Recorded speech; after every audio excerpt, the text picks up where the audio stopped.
Welcome to the Agency Insider Show, the podcast where we delve into the heart of agency operations and marketing insights. I'm your host, Navneet Kaushal, and today we are thrilled to have Anton Shulke with us. Anton is a veteran in influencer marketing and currently the head of influencer marketing at Duda. He has a wealth of experience from SEMrush to Duda and has an inspiring personal journey.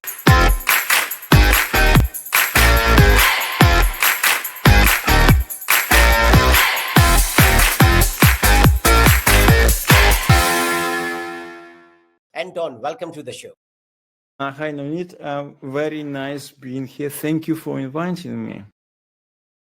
So, Anton, you had such a fascinating career in influencer marketing and, of course, digital marketing. Let's start with your journey. What led you to this field, and how has it evolved over the years? Well, it's a long story, and I started as an English teacher for someone who wanted to do webinars not in Ukrainian but in English, and it happened to be it was easy to explain me marketing. It was 2015, so reasonably long time ago, and it was actually easy to explain me marketing basic things than to really refresh English for that guy. He speaks very good English today, but it was 9 years ago. So it's how I started doing it for a Ukrainian company. And I was just actually, my job was to arrange marketing webinars, but I saw immediate advantage of doing webinars. Like, for example, we're doing a live chat,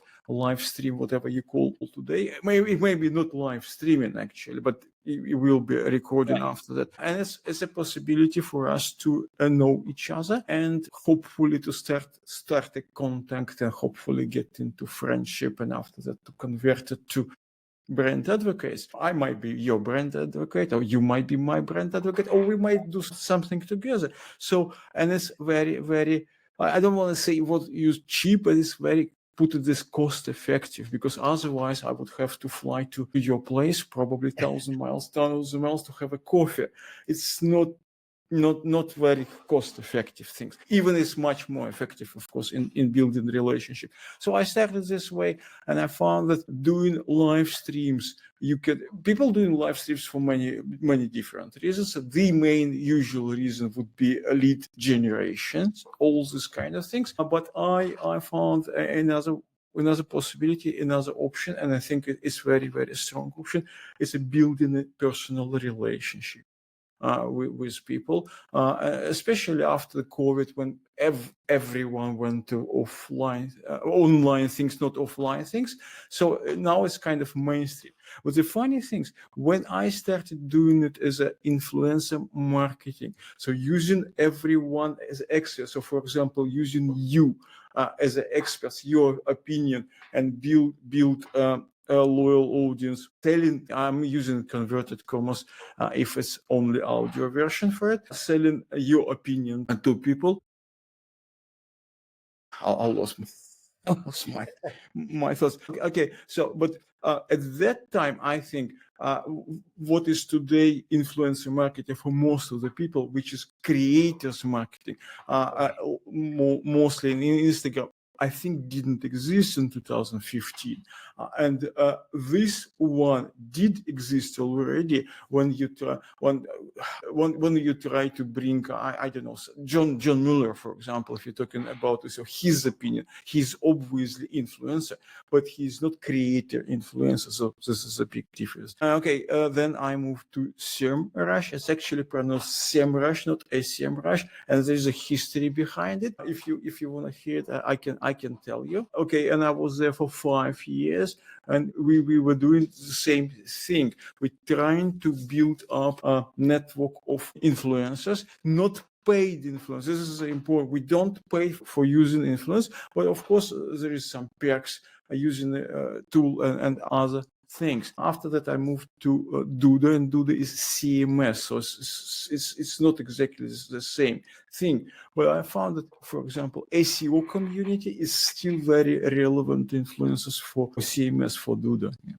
Okay, so now can you share how your role in Duda is different from SEMrush? Is it more?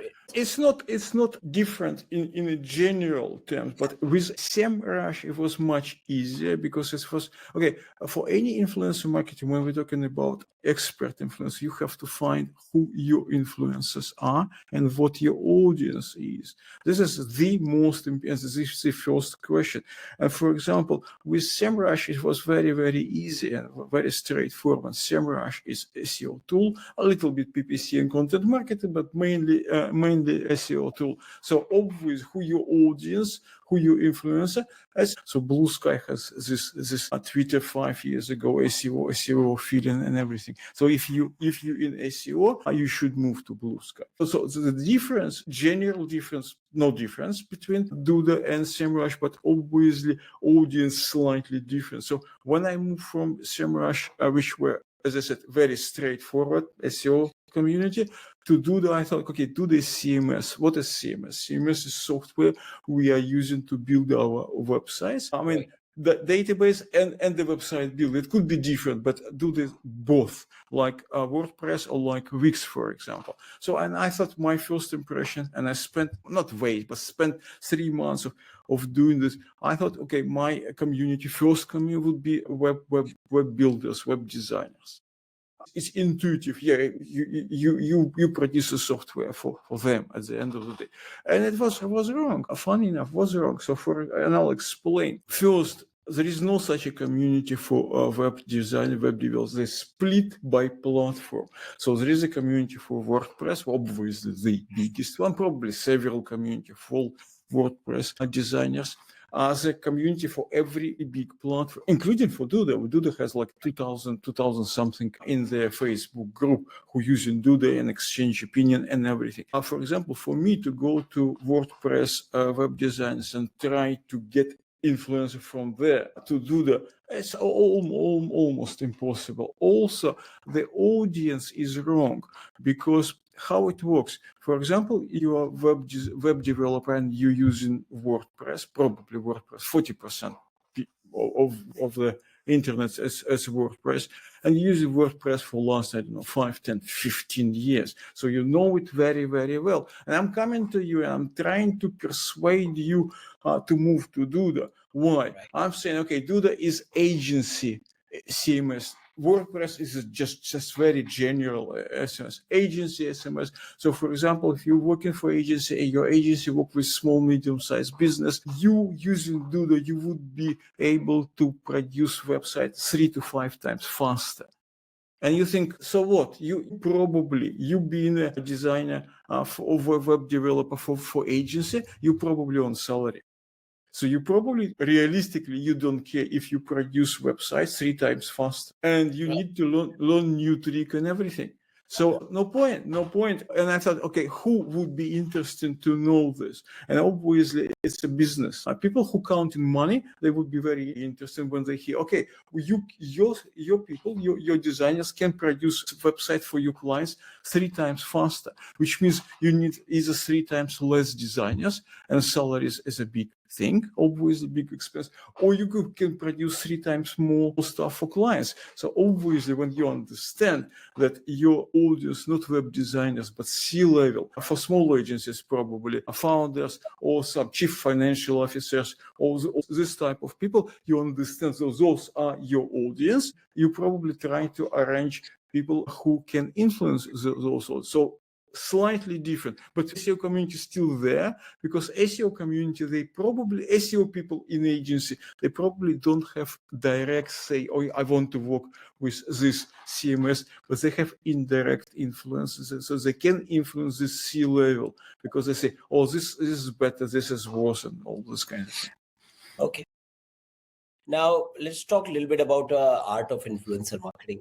How would you define influencer marketing today's digital landscape? Has it changed when you started, or it has refined? How do you define? Okay, it's changed in terms that when I started, it was almost non-existent, but people understand influencer marketing exactly as I understand. So, for example, you are influencer as well as many other. Okay, you have this size of, and you can influence people who listen to your podcast, for example. So, and my approach to influencer would be to build a personal relationship with you and to find some overlaps where can we work together without directly paying you. Why? Because most of the experts, they don't want to be paid or affiliate in order to stay not biased and to stay neutral.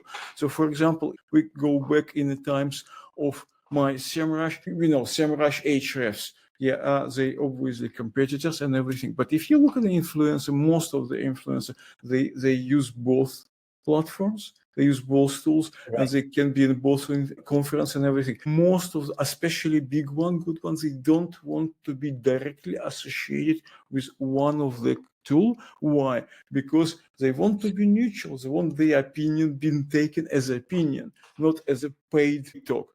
Okay, so but now I'm not. Now another branch of influencer marketing, because they use the same name for influencer marketing. Even I would call it creators marketing appear, and now it's much bigger because it's a trade. It's clear money, more money, obviously more people involved. And what it is when you go into mainly Instagram, find the influencer. You call it influencer because he or she is influencer, but it's not particular influence. He might not never even heard about your brand. So, and you go to him or her, pay them certain amount of money, and this influencer creator will usually create a video about your product. And this is what most of the people call influencer marketing. This is direct trade. Me being with SEO background, I actually have this association, like I call this old influencer marketing with experts is SEO approach. And this new one, the creative, it's not very new one, but the creative one, but the paid creative one, I call PPC approach. PPC, you paying today and you get traffic tomorrow, actually. And SEO, you probably doing it for 3-6 months and you don't really see anything happening. But you stop paying PPC, traffic stops, obviously. But SEO, well, you should stop doing things. But if you stop, it's still not just went down straight forward. It's usually have a long-term effect. But of course, it's nothing to do with SEO and PPC. So this new one now exists. So this is a major difference. And if I say influencer marketing, probably 9 people out of 10 would think about creators marketing. Also, this creators marketing is usually more fit for B2C. So, for example, if you're selling, I don't know, any product, just for sake of audio listening, I'm showing my mobile phone, but it doesn't matter. Yeah. So, if you, for example, if you're selling a mobile phone, so this influencer who would just make a brilliant, hopefully brilliant video using your phone and everything, it's fantastic. So B2C, or you selling shoes, fantastic. Find an influencer who is already doing fashion, who is already done shoes, and give him or her better your shoes and video, and it's fantastic. But B2B is much more difficult, obviously, because you don't. It's much more complicated because it's just few people out of million people you can cover. It's probably just few people you want to influence, and in that case, maybe experts' opinion would work much better for B2B. Because if you find the right experts, your potential audience, as I said, so for example, for Duda, potential audience would be C-level of agencies, digital agencies. So this is clear B2B things. So you need to get particular. So maybe using people like who build the great agencies, maybe their opinion would be much more effective than just trying to do Instagram for million people. Now, what do you think brand often misunderstands about working with influencers? Well, in my personal experience, a lot of brands have okay, I'll try to put it. They have paid traffic mentality, which is nothing wrong, of course. But if you only have paid traffic mentality, you might losing some other things, because the word brand is very important. So having a strong brand is extremely important for whatever angle you see, but it's very, very difficult to measure. So brands is famously very difficult to measure, and a lot of brands, because it's not straightforward, a lot of brands, a lot of CEO or a lot of C levels, they don't understand how it works. So everybody said brand awareness is good, but a lot of people, they don't understand that they actually want, if you do something for brand, so for example, you're doing a live stream and you're doing it for branding purposes, you're doing it with some or not that huge influencer, so, and you try to just get people to hear about you, to know you, and see you level, yeah, and try to bombard people who registered with some sales offer. And I think it's completely wrong, because it's missing the point. People never heard about you. They joined, for example, this live stream because they heard about this influencer and they're interested in what he was saying. And you try to bombard them with offer, and it doesn't work. The people might just stop subscription and everything. I think this is a big issue. And another, as I said, another big issue is because, for example, for me, it's very difficult to report to not my direct boss, because my direct boss, she understands the things, but further up, what do? Why it helps? Because it's so difficult to measure an attribute. Because when you do campaigns with the influencer, as I said, these creators, they done video and they put a link where you can buy it. We can see how many people click, how many people bought the product. Very simple. With experts influencer, it's so difficult to attribute. I think it's almost impossible. Yeah, you can count mentions. You can count, for example, if you do with an influence with expert, if you do with expert, for example, blog article or something, you can see some traffic. You can see some traffic about this, but it's indirect and it's difficult. Yeah, because my next question was actually, which you answered, but how do you measure the ROI for influencer marketing efforts? This is extremely good question. People usually say, oh, it's a good question. It means they don't have a good answer. I don't have a good answer for you. So how do we measure? Yes, for example, if we do live stream event, we try to see how many people attend, and we try to see how many new sign up we have for a webinar. For webinars, but it's a little bit mechanic, and it's not, but it's something. As I said, if we do with a particular expert, for example, blog article, we can see traffic. We also probably can see not only traffic, but what those especially new people do. This is very, very indirect. Obviously, if you look at this is direct traffic. Talking about SEO point of view, you have direct traffic. Why call direct traffic? Because they cannot attribute where it comes from. Right. Most of the direct traffic, and also it's not only direct traffic, but it's brand search. So, for example, if someone, instead of looking for Duda.co, which we are lazy and they can't remember it's Duda.co.com, they just put Duda. And find Duda CMS, and this would be a brand search, but realistically it's the same direct traffic because they wanted to go to you.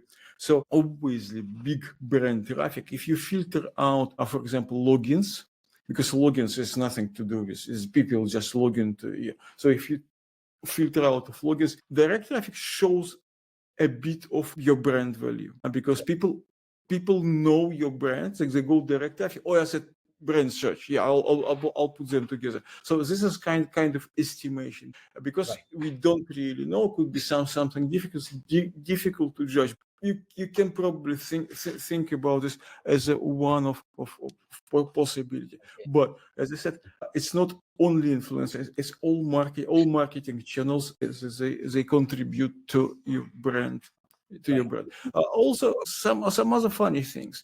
Okay, I'll tell you one anecdotic story. We were doing a webinar, a live webinar with Microsoft being high-ranking officer. And when we were doing it, it was a couple of years ago. They were preparing Index Now protocol, but it was still not launched at that time. And Fabrice Canel, his name. And Fabrice told, when we finished webinar, he said, okay, we're doing this protocol, Index Now protocol. If Duda want to join us, you can start doing it today under NDA.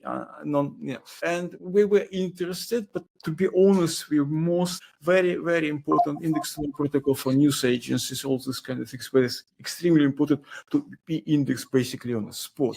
For Duda clients, it's agencies who works with a small, medium-sized business. For them to be indexed today, 15 minutes, it's not that important. But we understood the PR opportunity here. And we put our teams together, and Duda was under a non-disclosure agreement, and Duda actually integrated into this protocol, Index Now protocol, before it was launched. So when Microsoft Bing launched this protocol, Duda was already there, and it was only Duda. So Duda was absolutely the first one to integrate. So obviously, every time Microsoft Bing, when they mention Index Now protocol, and they do it very often, they mention Duda. Why? Because Duda was not the biggest CMS, but Duda was absolutely the first one. And they cannot not to mention it, even now when the many more join. So, and why it happens? It happens because we were working with particular influence. So that's how it works. So obviously, I can easily show to my boss. See, if we wouldn't do that, we would never be on a Microsoft blog. Also working with influencer very often give other people to something to talk about. So, and for example, if we have John Mueller on our webinar, it's something to talk about, and usually search engine journal just pick it because it's easy, pick it up, transcript, and just. So before I joined Duda, before Duda started doing any influencer marketing, Duda never been mentioned in search engine journal. Now it's Duda mentioned in search engine journal 13 different articles. So, and it's not because I'm friend with them, because we very smart, very clever, known people on our platform, and they mention something, and most of the articles is with this, but some are other things as well. We submit some information about what we've done. Sometimes a search engine will find it interesting and publish it, sometimes no. Right. So for the record, I only came to know about Duda when I came across some of your interviews, I'll be honest. So that you can also count. Yeah, sure. So it's a win for me. So I've done this with you, and wow, you know about Duda, which is great. Right. Now, you also emphasize the importance of live streaming in marketing. Why do you believe it's a game changer for engagement? I wouldn't say it's a game changer. I just explained that, okay, this is probably the closest one to offline, to having coffee with you. It would be much better if, for example, we could have you would be doing this podcast from a studio. We were sitting in the same studio. We talked about that before we had a coffee. After that, we had a cognac, whatever. It would be much, much better. But okay, this is impossible. We understand. Or is this possible from time to time? But realistically, it's impossible. We're doing like one live stream a week. Okay, this is Thanksgiving week when we're recording it. We didn't. But next week we're doing a live stream with Rand Fishkin, for example, on a zero click. So okay, for me to go and talk to Rand Fishkin, I'm in Ukraine. He's in Seattle. Well, I don't know, 5-10 per piece. And I don't think Duda would do it very, very often. So this is very cost effective, but we still can talk. We still can communicate. And after COVID, people kind of much more open to do it online, because for 2 years we had. Right. They were hesitant, but now it's very normal, right? Some of them they were hesitant, some of them not. This is maybe not a game changer, but it's a huge channel, and not to use it, well, you're not using, fine, but you're losing, obviously. So we think you should not lose it. It's a fantastic channel. Now, what advice would you give to agencies just starting with influencer marketing? Okay, influencer marketing first, I think who you want to influence.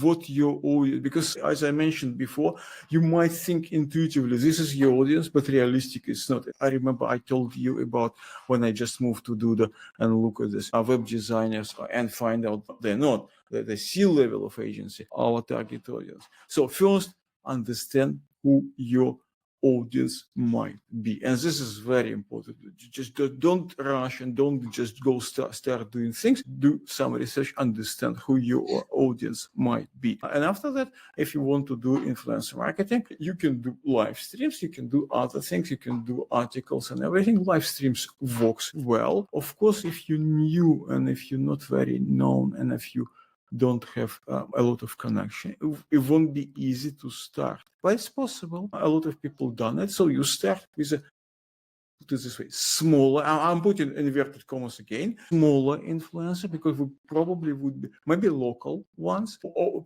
people you already know, so it would be easy to start. They would be much open. Try to get someone higher. It would be difficult at the beginning, but as soon as you get 1, 2, 3 reasonably big names, it will be effect of gallery. So you have gallery of portraits. You have, I don't want to say name, you have the big guy, very famous, I don't know, female SEO, whatever your audience is, and it would be much easier to get next guest. And if some guest says no, it's no issue, no problem. Also, I would suggest only try to work with people who see value.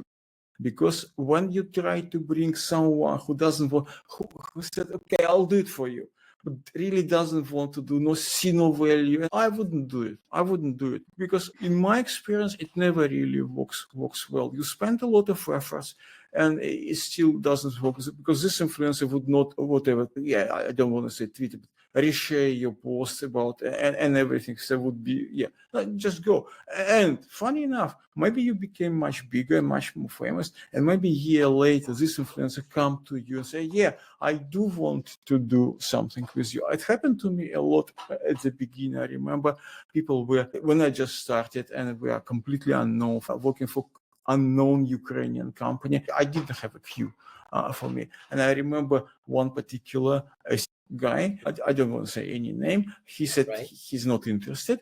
But after that, we had an article mention us because we had a, huge webinar with Google, and Google mentioned ranking factors on this webinar. It was happened the first time ever on the record. It was a long time ago. At that time, ranking factor were a thing. Now it's not a thing. And because, for example, Search Engine Land published an article about that, this guy came back and said, you were mentioning Search Engine Land. I do want to have a webinar with you. So. All right. Also, yes. just you're new agency, you don't know how to start. You try and people say no, and you think, okay, I'm gonna pay. And some people say, if you pay me, I do it. Don't pay, because you open Pandora box. You pay one influencer, you will need to pay everyone, because people know everything. So people will come back to you, say, okay, you paid Michael, why don't you want to pay me? So don't pay directly influencer, also, unless you have plenty of money and you don't really care about cost, which is probably not. So don't pay, but try to deliver to your influencers something. Your audience, even your audience is still small, but you already have a little bit of audience. Try to deliver this influencer to your audience. Try to do more things, but money should not be the first option. Okay. That's a good advice, because a lot of people find paying money is easier option. It is easy. It is absolutely. It's easy option. But it's a very expensive option. If you have those budgets, fantastic. Switching gear a bit, your journey from Ukraine to various countries amidst the challenges of war is truly inspiring. How has this experience shaped your outlook on work and life? Well, I always were remote, even when I work for Ukrainian company, for some reason, that they didn't have actually place in the office. So I was a remote. So then I was a remote for SEMrush. I spent 3 months in SEMrush office and come back, and I was remote at SEMrush. So I was always remote, even remote basically did for SEMrush. I was first full-time remote. They had some remote, but not full. I was the first full-time remote. Obviously, after that, COVID happened, and everyone becomes a remote. But now we got back to normality, if you can, generally. And most of the big and not that big companies, they want, for some reason, they want people back to office. Okay, I'm still remote because there is no office here. For example, in Duda, Duda has offices in the United States, and Denver, also in Israel, and in Brazil, and in London. But in London, sales office, and the bosses wanted people back to offices at least three times a week. But there are some companies which were always were remote. So, for example, Search Engine Journal, they don't have an office. Everyone is remote. I remember about Search Engine Journal because last week we met in Bratislava. I was still in Bratislava. We met with Vahan Petrosyan, who is IT director for Search Engine Journal, and he lives in Armenia. And Search Engine Journal obviously is US company, but he says no problem. I do have no problem. Sometimes you feel that you're slightly far away. You don't know many people because you don't know many people. And talking about traveling, yeah, I used to travel a lot before that. I used to live in London and Spain, but when the war started, we moved out of Ukraine. We stayed for a year in Spain, in Valencia, but my wife thought it's too hot. So we moved to Bratislava, to Slovakia, because my daughter get into local university. But after a week of going, she decided she doesn't like it. So she dropped out of the university, and we stayed for a year and a half in Bratislava, Slovakia. And after that, I voted against it, and I hope my cat will support me, but cat abstained for some reason. And my daughter and wife, they voted to get back to Kiev, which is, I think, I wouldn't do it whilst war is still there. I was overvoted.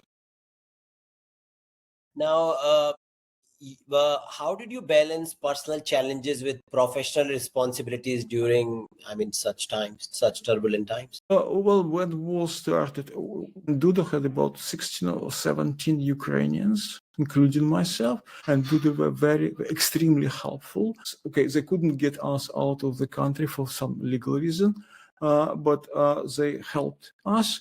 They gave us as much free time as we want to. But to be honest, as soon as the first panic subsided, we all wanted to work, because you can't just sit down and read news for 24 hours. So after that, it's all kind of get to some normality. So it was just work as usual. But Duda were very, very helpful and supportive, I had to say. Okay. Your unofficial charity for animals in Ukraine is commendable. I've been seeing it since the war started. What drove you to start this initiative, and how can listeners support it? Well, in Ukraine, this non-government organization, all the big charity and everything probably exists, but money never reached the small guys. It was always like this. So I tried to support them before the war, but with small amount of money, like many people here in Ukraine. But when war started, obviously people would have much less money available, and there were many more animals on the street, because a lot of people live in the country. They unfortunately they left cats and dogs behind. So, and I decided, because it was such a sentiment when the war started, I decided, okay, I'm going to help them kind of on a more organized way. So I put this site, Buy Me a Coffee, where people can buy you a coffee. Coffee is $5. There is no coffee involved, obviously. It's just a charity. And after that, sending money to small shelters. And at the beginning was such a sentiment. We get a lot of money. Now it's much more hard, because the war is going for 2.5, almost 3 years. There were many more in other wars, conflicts, earthquakes, and everything. People, obviously tired of everything. They had hurricanes, even hurricanes in the United States. So it all transform into very niche thing, which is SEO charity. So if you put SEO charity in one word in hashtag, you probably will find something. Any type of charity anything needs trust, but charity, when you give your own, even not huge amount of money, but your own money to someone to help someone else, you need to have a trust, because you don't want to give it to some fraudster, or you don't want to give it to huge non-government company, which probably will spend on their own expenses 90%, which very often the case. People, they don't know how this huge organization works. They don't defraud you for money, but the cost is so big, because those organizations basically they build what in United States, United Kingdom, Western Europe, where they have to pay salary and everything, and very little money goes to. But this is beside the point. So I create this charity. I use, again, inverted commas, because we don't have any license. We're not charity registered. None of it. And we rely on SEO people, because they know me personally, and they know if I'm saying that, they probably believe me.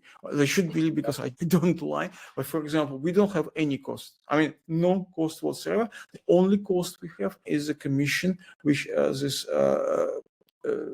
buy me a coffee company charges. It's roughly about 10%, but people can use their own credit cards and everything, because for me to arrange, I don't know, Stripe and everything would be just too much of a work. So I use someone else, but otherwise we don't. So for example, we have a new page now. A new page is very easy. It's SEO charity in one word.com. Very easy. And this site is being built on Duda, by the way, but it's not Duda who is sponsoring us.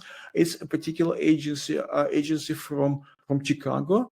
It's called Olive Street Designs. It's only one of our sponsors. They build the site for us, and they maintain the site for us, and they don't charge us a single dollar. And we don't take, myself, my co-host Olesya Korobko and I, we don't take any money, no salaries, not even expenses. So for example, for registered regulars who pay $10 a month regularly, we send a t-shirt. I'm not wearing this t-shirt today. We send in this t-shirt, and I print them in Ukraine and ship them on my personal money. I don't use donated money. Yeah, it's how it works. So we also do now twice a year, we do this conference style live thing, SEO thing, because it's SEO charity, and we do not really talking about a charity, we're talking about SEO. So the last one we had in September. So for example, we had the ladies list, and we have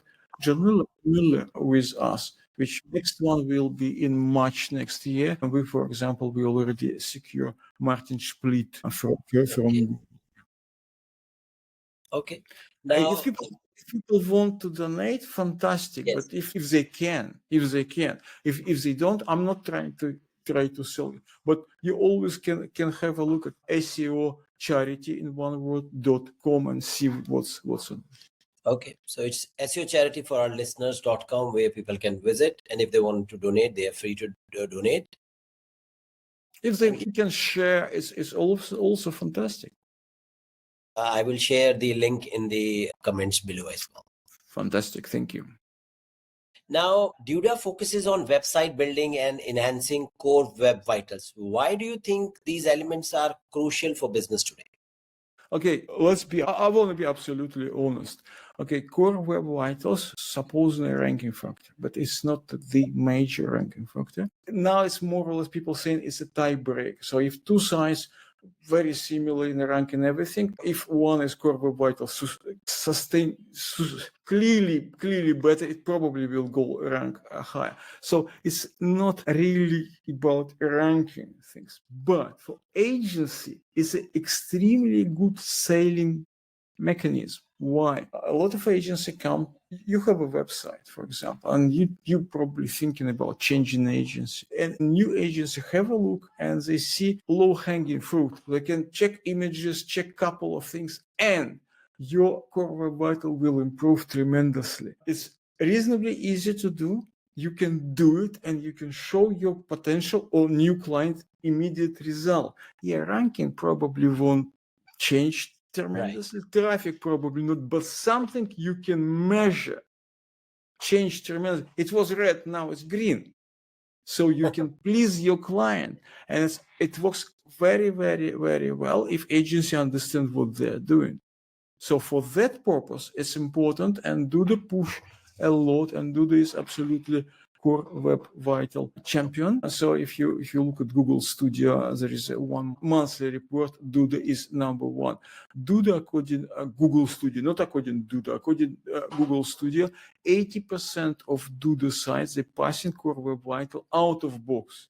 Obviously, if you can take WordPress, you can take whatever, and if you know what you're doing, you can adjust and do things, and eventually you will pass Core Web Vital. But do the ones out of box you don't really think about, you just go with this and bam, and you probably pass 80% of the chances. Okay. What advice would you give agencies looking to scale their operations in this digital first era? Okay, talking about agency, there are different type of agencies. Some agencies which call boutique agencies, they try to work with huge client, and they're happy to have, I don't know, 1, 2, 3, 4, 5 clients. That's it. So this is completely different thing. I'm not saying it's dangerous, because in this kind of things, if you lose one client out of 3, it's a huge loss. But if you agents do, yeah, I'll get back to Duda, to my experience. Duda has 21,000 agencies as a client, 20,000 agencies, yeah, something like that. When I joined, it was 17,000 agencies, and I thought, wow. But those agencies, they work with local or with small, medium-sized business clients, and they work in terms of scaling. These things you can really scale, because scaling boutique agency is extremely difficult, because every single client is a huge story. But if you're working with local plumbers and I don't know, roof repairs, local garages, maybe not necessarily local, but those type of business, is much easier to scale. Because first, those agencies, they use web design not really as a money things. They use web design as a lead generation and basically attraction to a client. So client very often go to your agency not because they want SEO, local garage. They don't even have a website. So they come to you to get a website first. Because you offering them, I don't know, you offering nice websites or something. So this is legit. You do charge, but a lot of agencies we work with, some of them they even do, they call it SaaS web design, which means they don't charge you, for example, $1,000 for web design on a first thing. They say, okay, we'll do a website and we'll charge you I don't know, $20 for 2 years, $20 a month for 2 years, or something like that. I'm not going to go into, because Duda doesn't do this. I'm talking about our agency, but they use website building as a lead generation. After that, okay, even you pay everything, but for example, your garage, and I'm saying to you, yeah, we can give it everything to you and you deal with it, or you can pay us, I don't know, retainer, $10, $20, $50 a month, and we will keep everything, all new stuff you need and everything. Right. Most of them they agree with retainer, of course. So which means you build website for someone, and now you have a retainer, and now you have someone, and after that, what you do, you upsell him, because you said, okay, you have a very beautiful website, but you probably need some, I don't know, local traffic. We need to do some local SEO. We need to do some PPC. Maybe we need to do content marketing or influencer marketing as well. Possibility, but probably for the small, medium-sized business, it probably won't be the first one. So this way, every check is going up. An agency have many clients, and it's all go like a snowball. So this is one of the tactics. Obviously, it's not a boutique agency, but you're trying to scale. Right. Okay, now you often discuss the importance of integrating technology into workflow. what tool or strategies do you recommend for agencies to stay efficient? This is definitely not my subject. Oh, sorry to say, I never work inside agency. I used to work before at SEMrush, which is SEO tool, and Duda. And I don't know, and unfortunately or unfortunately, I'm very old school. So, for example, I know I do use we use Monday, for example, for task and everything, but I still prefer to have a spreadsheet and things in a spreadsheet. So, sorry, but we do have a series of live webinars, and Kevin Gibbons from Resignal, it's UK agency, very, very successful UK agency, is our host for this, and he probably is the best person to ask, or our guest for the series. If you're interested, I can introduce you to Kevin, and he knows a lot of stuff, and this is definitely not my question. So I'll now move to one of my favorite part of the show, which is called as rapid fire round. So you're going to just answer. I'm going to ask you a few questions. Just answer what comes in the top of your mind first, right? Are you ready? Sure. Yeah. Favorite marketing book? Don't read marketing books. I read articles because I think it's changing so rapidly. Right. Okay. Most underrated marketing tool? You have great questions, which I have no answers. I don't know. Okay. One person in the industry you would love to have dinner with? I'd love to have dinner with. I'd love to have a dinner with Guy Kawasaki. I tried to get him to do webinar with us several times and was kind of reasonably close, but never got it. So I would love to have a dinner with him. Okay. Your go-to productivity hack? I'm probably too old for this show. No, it's not. Okay. I don't have a really go product. I don't really think that in what I do productivity is the most important thing. I would maybe slightly off what I will be saying right now. I'll try to rephrase John F. Kennedy when he says, think not what your country can do for you, what you can do for your country, but I will rephrase it. Don't think what your influencer can do for you. Think what you can do for your influencer. And this is my productivity hack. Why? Because if you try to help your influencer, most surely influencer would love to help you and would be open for many things.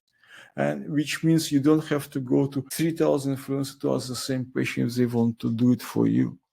I'm not sure if it's really hack for but it's anyhow, right? Yes. Okay. Lastly, what's next for you? Any exciting projects or initiatives you would like to share with our audience? Well, okay, two things. I'm doing my daytime job is Duda, and it's hopefully will be more exciting. So in Duda, we will reintroduce what I've done at SEMrush. Not single webinar, not huge conference. We do huge conference once a year, but we call it mega webinar when we have, say, 5 1-hour sessions, one after another.